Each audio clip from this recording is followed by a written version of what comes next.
வெயிலுக்கு பயந்து வீட்டில் முடங்கி கிடப்பவரா நீங்கள்? குழந்தை முதல் பெரியவர் வரை அதிகரிக்கும் விட்டமின் டி குறைபாடு. வரும் ஜாக்கிரதை. உடல் வலி அதிகரித்தால் பரிசோதனை அவசியம் மக்கா. அதிக சன்ஸ்கிரீன் பயன்படுத்தினாலும் விட்டமின் டி குறையும். மதிய நேர வெயில் விட்டமின்களை அதிகரிக்கும். தினமும் 100 மில்லி பால் குடிப்பது அவசியம். மனிதனுக்கு தேவைப்படும் முக்கியமான ஹார்மோன்களில் ஒன்று விட்டமின் டி. இது சூரிய ஒளியில் உள்ள புற ஊதா கதிர்கள் நம் தோலில் படுவதன் மூலம் உற்பத்தியாகிறது. இந்த விட்டமின் டி ஆனது தோல்களின் மூலம் இரத்த நாளங்கள் வழியாக குடலுக்கு சென்று லிவர் மற்றும் கிட்னியில் ஆக்டி விட்டமின் டி எனப்படும் விட்டமின் டி உருவாகிறது. விட்டமின் டி மனித உடலில் இருப்பது அவசியம். ஆனால் பெரும்பாலானோருக்கு விட்டமின் டி குறைபாடு ஏற்படுவது அதிகரித்த வண்ணம் உள்ளது. வெயிலில் வெளியே செல்லாமல் வீட்டிற்குள் முடங்கி கிடக்கும் 60 வயதிற்கு மேல் உள்ளவர்கள், குழந்தைகள், கர்ப்பிணி பெண்களுக்கு கட்டாயம் விட்டமின் டி குறைபாடு ஏற்படும். குடல் பிரச்சனை, லிவர், கிட்னி நோய் உள்ளவர்கள், ஸ்டீராய்டு வலிப்பு நோய்க்கான மாத்திரை சாப்பிடுவர்களுக்கு இப்பிரச்சனை வரலாம். அடிக்கடி எலும்பு முறிவு ஏற்படுபவர்கள் அதிக ரிஸ்க் வகை பட்டியலில் சேர்க்கப்பட்டுள்ளனர். இவர்கள் ஆண்டுக்கு ஒரு முறை விட்டமின் டி இரத்த பரிசோதனை செய்ய வேண்டும் என டாக்டர்கள் கூறுகின்றனர். இந்த விட்டமின் டியோட முக்கியமான வேலை செயல்பாடு அப்படின்னு என்ன எடுத்துக்கொண்டா, விட்டமின் டி இந்த போன் ஹெல்த், அதாவது போன் ஸ்ட்ரென்த் உண்டு பண்ணுவதற்கு மிக முக்கியமான ஒரு ஹார்மோன். இந்த விட்டமின் டி இருக்கும் பொழுதுதான் நம்ம உடம்புல கால்சியம் நல்லா அப்சார்ப்ஷன் ஆகும். கால்சியமும் பாஸ்பேட் என்று சொல்லக்கூடிய இந்த 2 மினரல்கள் போனில் சென்று சேர்வதற்கு இந்த விட்டமின் டி மிக அவசியம்.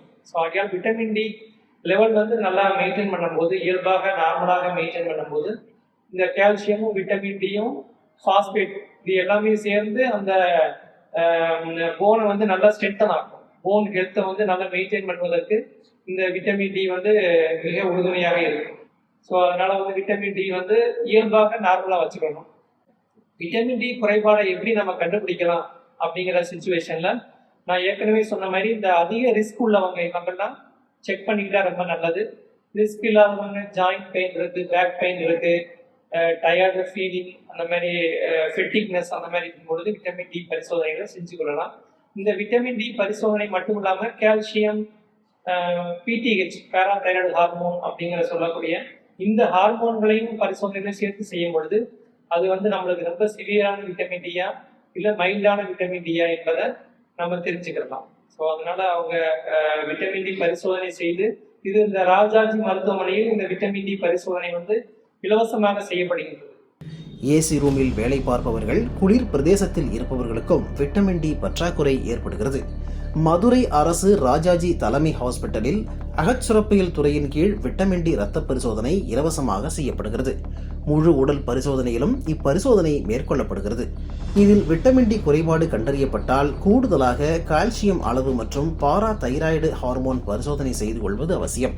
அடிக்குவேட் சன் எக்ஸ்போஷர், அதாவது உச்சி வெயில் தான் அது விட்டமின் டி உற்பத்தி பண்ணுவதற்கு நல்லது.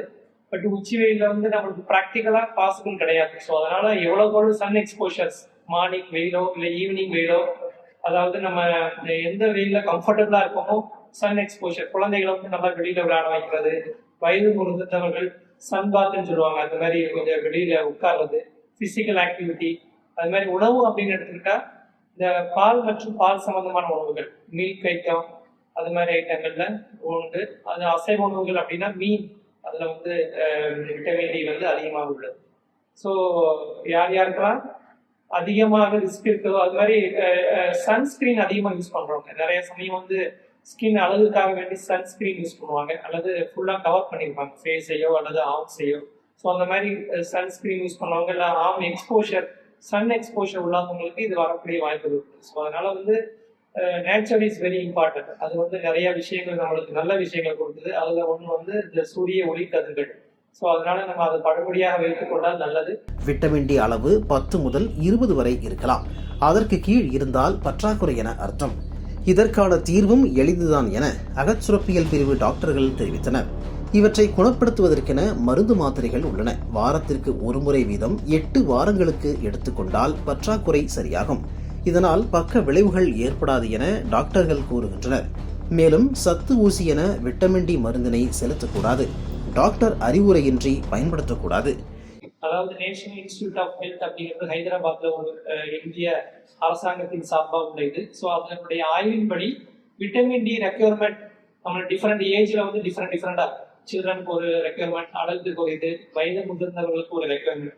ஸோ நார்மலா 400 to 800 அந்த ரேஞ்சில் இருந்தால் சேஃப். ரொம்ப டிஃபிஷியன்சியா இருக்கும்போது 2000 international unit, 2000 international unit per day அப்படிங்கிறத நம்ம எடுத்துக்கலாம். விட்டமின் டி நார்மல் ஆனோடனே நம்ம அந்த 2000 யூனிட்ல இருந்து நார்மல் டோஸ்க்கு வந்துக்கிறோம். 400 யூனிட் அல்லது 800 யூனிட் அந்த மாதிரி. ஸோ டெய்லி எடுக்க முடியாதவங்க வீக்லி ஒன்ஸ் ஃபார் 2 months அப்படி எடுத்துட்டு அப்புறம் மந்த்லி ஒன்ஸ் நம்ம இப்போ அவைலபிள். அந்த மாதிரி மந்த்லி ஒன்ஸும் லைஃப் லாங் எடுத்துக்கலாம், ஹை ரிஸ்க் குரூப் உள்ளவங்க எல்லாமே. ஸோ இந்த மாதிரி அதிகமான டோஸ் இது வந்து நார்மல் டோஸ் தான். இது வந்து நம்ம ஓரலாக எடுத்துக்கொள்ளப்படும் போது சைட் எஃபெக்ட் கிடையாது. பட் இதே நம்ம இன்ஜெக்ஷனா எடுத்துக்கிறோம். நிறைய சமயம் வந்து பொது மருத்துவர்கிட்ட போய் நிறைய ஊசியா போடுவாங்க விட்டமின் டி. அது வந்து லேக்ஸ் கணக்கில் வரும், 3 lakhs 6 lakhs.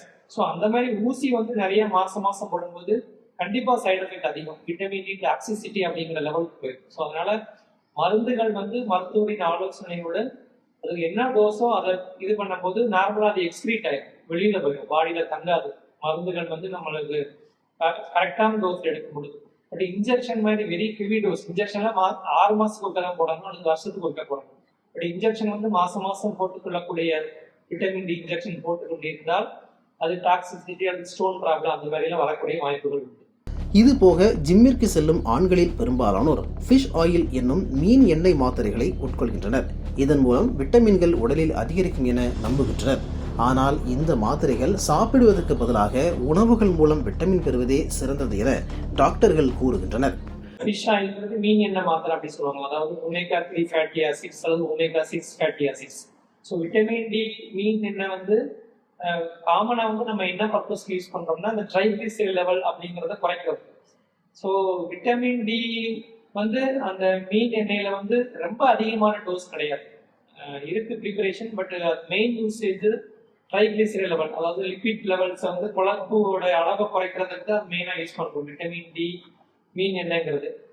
நார்மலாக வந்து விட்டமின் டி பிளைனாக எடுத்துக்கிட்டா நல்லது. மற்றபடி இந்த மாதிரி மீன் எண்ணெய் வந்து ஜிம் யூஸ் பண்ணுறவங்க கண்டிப்பாக எடுக்கணும் அப்படின்லாம் அவசியம் கிடையாது. ஸோ அது வந்து ஒரு நல்ல கொழுப்பு. ஸோ நம்ம அந்த விட்டமின் டி சாப்பிட்டா அந்த மீன் எண்ணெய்க்கு பதிலாக வெஜிடேரியன் அப்படின்னு எடுத்துக்கொண்டு நம்மளுடைய பாதாம், பிஸ்தா, முந்திரி, நட்ஸ் இதெல்லாமே இந்த ஒமேகா 3 ஃபேட்டி ஆசிட்ஸ் இருக்கு. ஸோ அதனால வந்து கண்டிப்பாக நம்ம சப்ளிமெண்ட் தான் எடுக்கணும் அப்படின்னு இல்லை, ஃபுட்டு மூலம் நம்ம எடுத்துக்கொண்டால் நல்லது. லாங் டேர்மில் வந்து மாத்திரைகள் இல்லாமல். பட் ரொம்ப குறைவாக உள்ளவங்க மாத்திரைகள் எடுத்துக்கலாம். சூரிய ஒளி உடல் மேல் படுவது அவசியம். மதிய நேரத்தில் வரும் வெயிலில்தான் விட்டமின் டி அதிக அளவு கிடைக்கிறது. அதனால் குழந்தைகள், வயதானவர்களை தினமும் சில நிமிடமாவது சூரிய ஒளியில் நிற்கவும் நடக்கவும் பழக்கப்படுத்த வேண்டும் என டாக்டர்கள் அறிவுறுத்துகின்றனர்.